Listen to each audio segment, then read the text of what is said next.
All right. Hi, everybody. I'm here today with Scott Kloos, who's going to be teaching both workshops during the Congress this coming year and also doing our Monday immersion.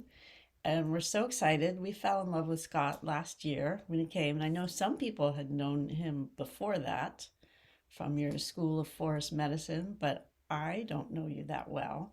So, can you tell me, like, when did you start your school and how did that begin? The school started in 2010, and it was pretty much I was teaching at another herb school, and that was more of a community herbalist training program.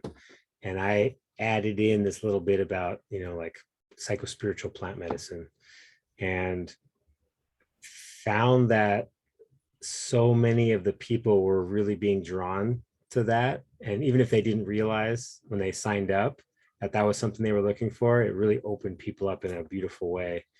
And then even before I was part of that school, I was started doing these plant meditations, weekly plant meditations, where I would invite people from the community to come, and we would taste, unmarked bottles. I knew what they were, but I wouldn't tell people what they were so that they wouldn't have any preconceived notions.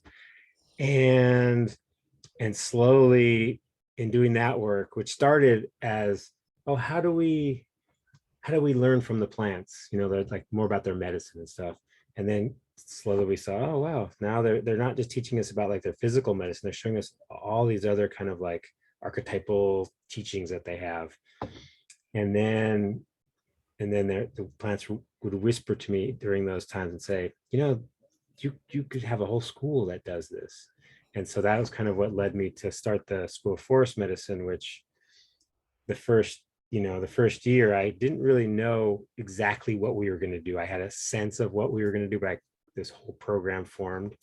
And I remember one of the women who was working with me in other capacities during that time, and she was really excited about this idea, and she was like, said to me, am I going to have to quit my job to do this school?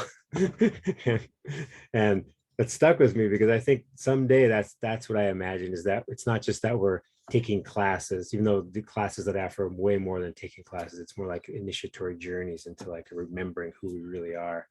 But I would love there to be a thing where we don't even have this concept of jobs, where like there's actually, or that there's a job for people that are doing what the kind of stuff that we're doing, where like it's recognized by the greater culture as like, oh, this is really important that we have maintain good relations between the unseen beings and humans.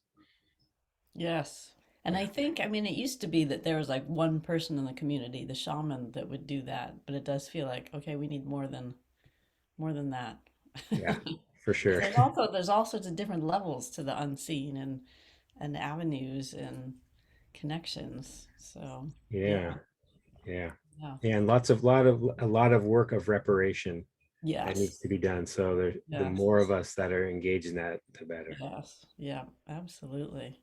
Yeah. Wow, that's exciting. So your workshops this year, I believe they're all tied together, like mycelium. Yep. Can you tell us a little bit about what you'll be teaching? Yeah, yeah. I mean, I've really been, whenever, it's always a challenge when I'm asked, oh, what do you want to teach? You know, 6 months or 8 months from now. So I really try to tune in with what's alive in me in the moment, and then imagine that it will still be alive in me. And these topics, I think, will be alive in me for the rest of my life, because it's been from that trajectory that I described to you before.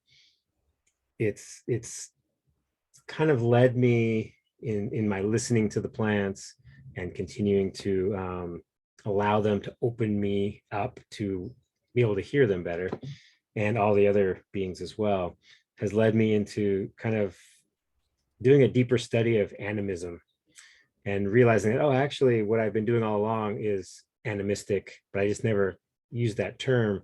But it feels important to me to name it as such, because it distinguishes for people who may not understand, like what is this guy doing, what are these people doing in this school.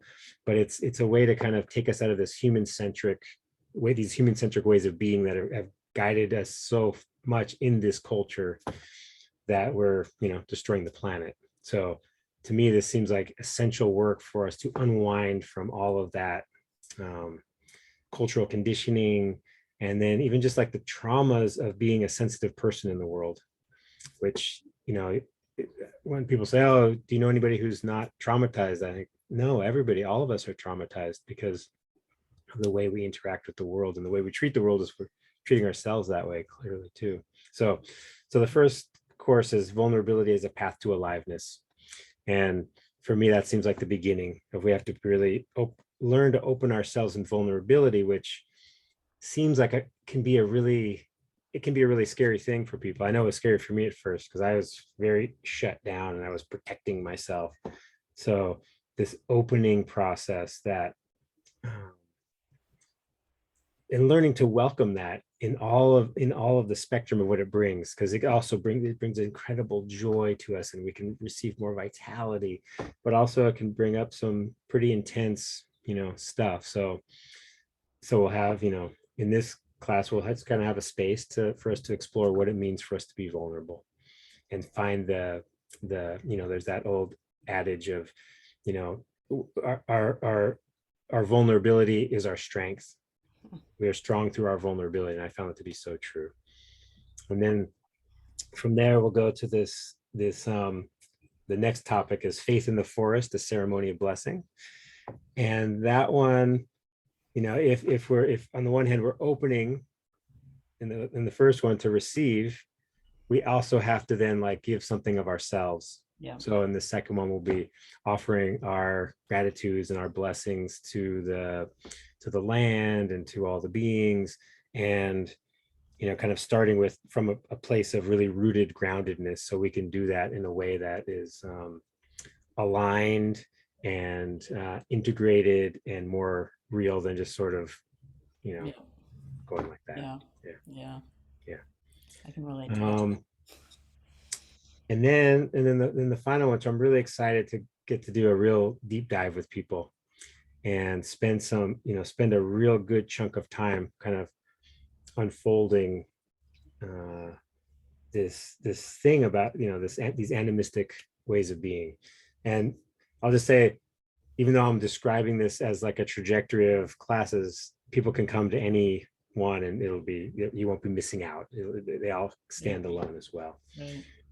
And so the immersion class is called Return to Wild Nature: How to Think and Feel with the Forest. And I started using this term wild nature a little ways back without much thought, just started coming to me because I was getting away from talking about nature, because so often when we talk about nature, it's reinforcing this separation that we Yeah. have, that like humans are here and nature is this other thing and we're Yeah. not part of it. Yeah. So I started using this word wild nature. Like one morning I thought, what actually do I mean when I say that, when I'm using this term wild nature? And when I sat with that question, I just got this kind of understanding emerged from outside of me and through me, that wild nature is something that exists everywhere, and it's not really a place, or it is everything that's tangible, but it's also this kind of conceptual space that exists everywhere throughout the universe, and that we're all in it, and we can't ever be separate from it, but we can be occluded from it. And so within the what I call wild nature is all of the intelligence of the ecologies of place, all of the spiritual knowledge that runs through and helps guide, the way the forests organize themselves and all of that. So we're gonna take some time to open up to that wild nature, find the parts of ourselves that might be um, not fully able to receive what is available to us, and then really tune in with the forest and how the for me, I experienced the forest as a living being, and in our cultures around the world, the Western culture, there's places now that are honoring that through law, that there are like ecosystems that have been granted the same rights as humans, and rivers and mountains. And so So it seems to me like it's a really good idea for us to learn how to really listen with, not listen to or listen from, but listen with the force, that we almost as if we are like appendages. We are, well, we are, not as if we are, but to remember that we are a part of this living entity. And so that we can hear what the needs are, and we can respond in a way that is much different than most humans in techno-industrial society have been responding to, you know, the Yeah. Yeah, that our sounds kin. good. Yeah. Yeah, exciting. And it brings to mind, I don't know if you know Soren Haug. He's from Denmark. He's been a presenter at a couple. He came to one Fairy Congress at Scalitude, and he was a presenter, I believe, at this last year, the Global Online Yeah. Congress. He talks about our wildness within, and yeah, how we all have this nature within us, and it's he almost says something like it's right next to us. It's just like this little shift Yeah. that you can tap into it, and that just Yeah. popped in mind.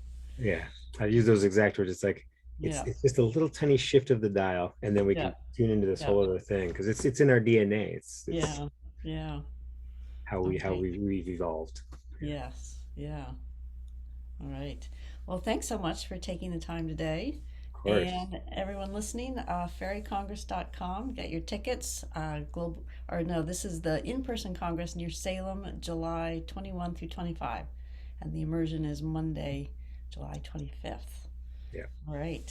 Well, Great. thank you so much. Yeah, thank you. I'm so excited to be at the Congress again this year. It was amazing last year. Thank you Yeah, for isn't it? inviting me. All right. Well, thanks for Okay. coming. All All right. right.